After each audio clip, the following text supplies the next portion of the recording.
What's up, bowling ball way? Oh, they got babies.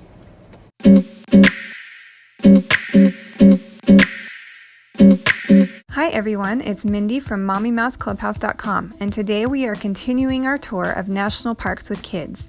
I hope you have fun with us on our visit to Yellowstone. Please make sure to subscribe and check out our other national park videos.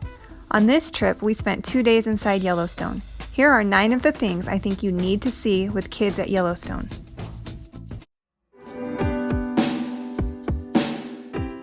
Terrace Spring was our first stop after entering the park through West Yellowstone. It is a collection of small springs that are in a flower-filled meadow. The parking lot was quite small, but there was enough room for those who wanted to take a look at the springs. There is a boardwalk that leads you around Terrace Spring that keeps you on the right path. There are also plenty of warnings that going off the boardwalk can be very dangerous.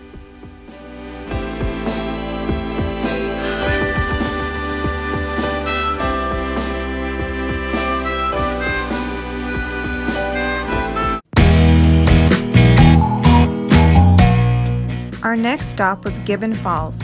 Gibbon Falls is a waterfall on the Gibbon River and is on the northwest side of Yellowstone National Park. There is a small parking lot and a short paved walkway that will take you to a viewing area. There is a large drop-off by the falls, so make sure to hold on tight to your little ones. Gibbon Falls is definitely a must-see landmark in Yellowstone. Oh, they got babies. They're probably so sick of people. These aren't bison, are they? Yeah.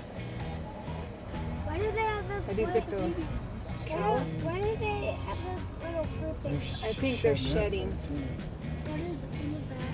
I think their fur falls off. Holy cow, you guys. That is a big one. Holy cow. Is that the grand? The Artist Paint Pots area was one of our favorite sites in Yellowstone. To get to the paint pots, you will follow a trail that leads to a boardwalk. The boardwalk is a loop that circles many geothermal features, including colorful hot springs, a fumarole, mud pots, and active geysers.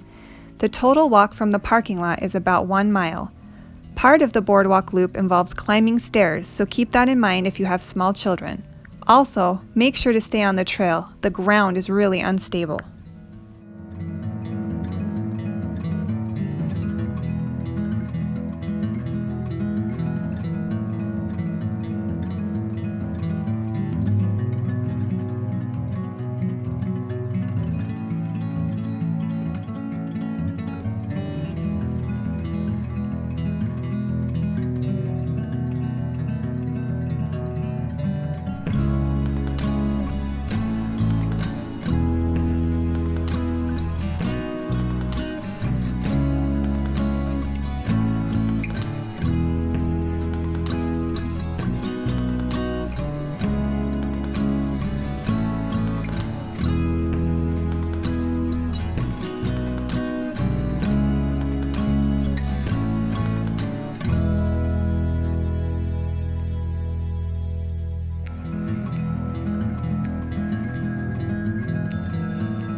Roaring Mountain was a fun little stop just off the road with no hiking involved.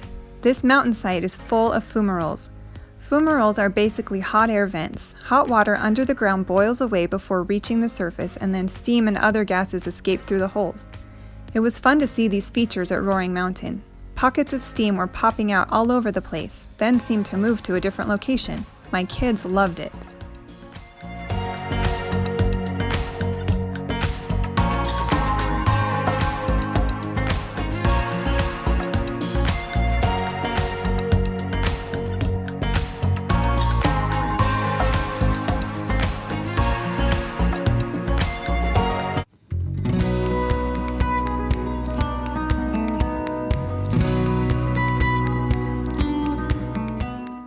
If you came to Yellowstone to see animals, go to Lamar Valley. This valley surrounds the Lamar River, which eventually feeds into the Yellowstone River. This is the perfect environment for many animals. We were able to see hundreds of bison, deer, a coyote, and a black bear. It was amazing. The Lamar Valley is in the northeast corner of Yellowstone National Park and is near the northeast entrance. There are plenty of pull-out areas where you can stop your car to look at the animals.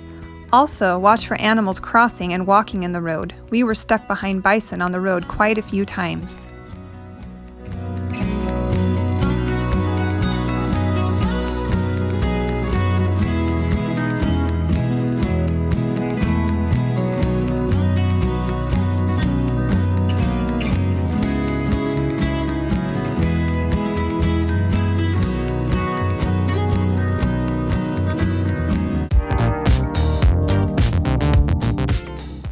There is so much to see and do in the Mammoth Hot Springs area in Yellowstone. We like to go on the driving tour through Mammoth as well as walk along the boardwalks to explore the amazing hot springs. We walked around Terrace Springs on this visit. The most amazing part to me are the bright blue pools with clear water. It is so beautiful.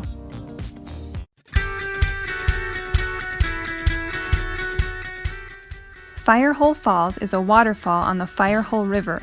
It is just south of the Madison Junction. You drive on a one-way road through a canyon that is next to the Firehole River. When you get to the falls, there is a small parking lot where you can park and take in the beauty of the area. Farther down the road, there is a swimming area, but it was closed during our visit.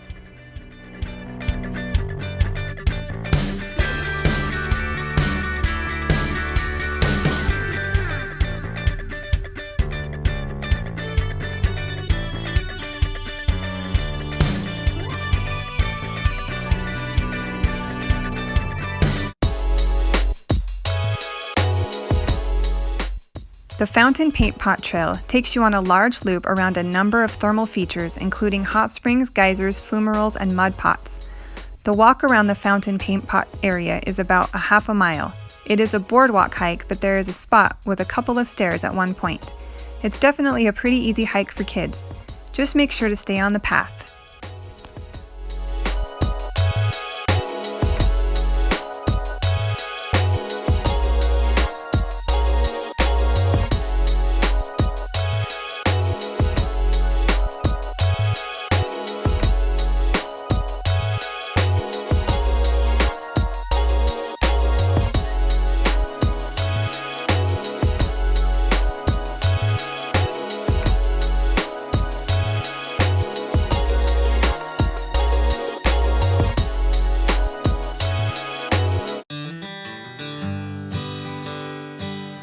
Old Faithful is the most iconic part of Yellowstone National Park and is definitely a must-see attraction, especially when you visit with kids. It is one of 500 geysers in Yellowstone and one of only 6 that erupts on schedule. Park rangers are able to predict the times of this famous geyser almost to the minute, which is why it has the name Old Faithful. When we arrived, there was about 25 minutes until the next event, so we took that time to walk around the area. Behind Old Faithful, there are more thermal features, including some boiling hot springs.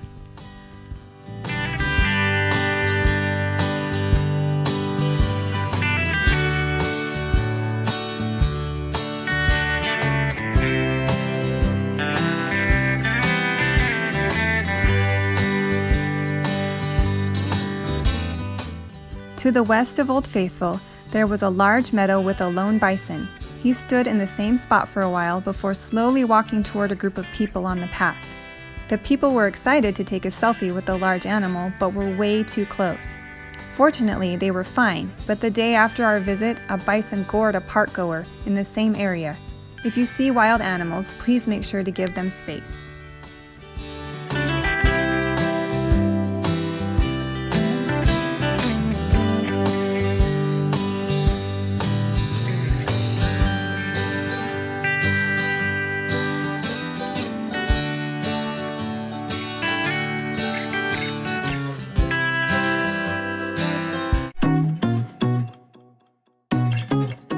On our trip to Yellowstone, we decided that spending 3 nights would be perfect for us. We drove from Salt Lake City through northern Utah and eastern Idaho to the town of Island Park, which is about 25 minutes from the west entrance of Yellowstone. We stayed at a brand new Springhill Suites location for our first 2 nights. It was a beautiful property surrounded by trees and the Snake River. The lobby had 2-story windows facing the river and was absolutely breathtaking. There was an indoor climate-controlled pool and a large outdoor hot tub, which my kids loved.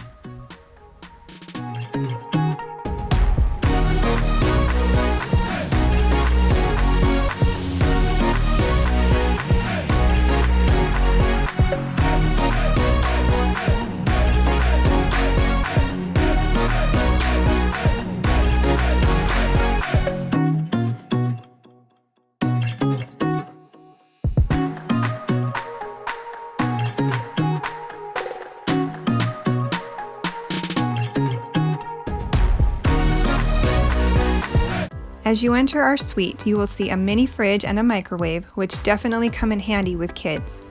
There is also a sitting area with a desk and a chair, an ottoman, and a sofa. My kids loved that the sofa had a trundle bed that could be pulled out to accommodate another guest.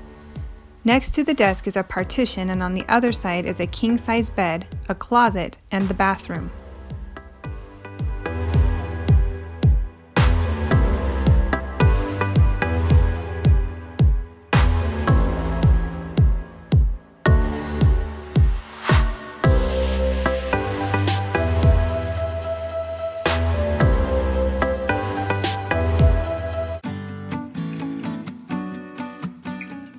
For our third night, we decided to drive back to Salt Lake City through the south entrance of Yellowstone. We stayed at Springhill Suites in Jackson Hole, Wyoming. This location is right downtown and is walking distance to many restaurants. There is an outdoor pool and hot tub, but they were both closed during our stay. Our room was pretty similar to the one we had in Island Park. This room also came equipped with a mini fridge and microwave.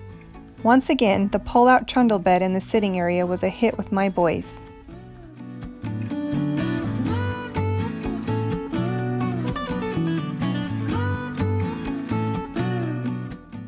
Instead of one king-size bed, this room had 2 queens, as well as a large walk-in closet.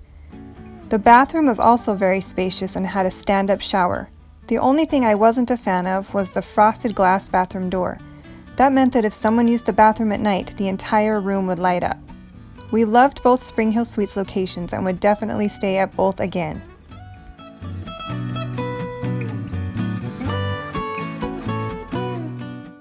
I hope you had a good time checking out all of the sites in Yellowstone National Park with us. If you liked this video, please make sure to give it a like and don't forget to subscribe. See you next time!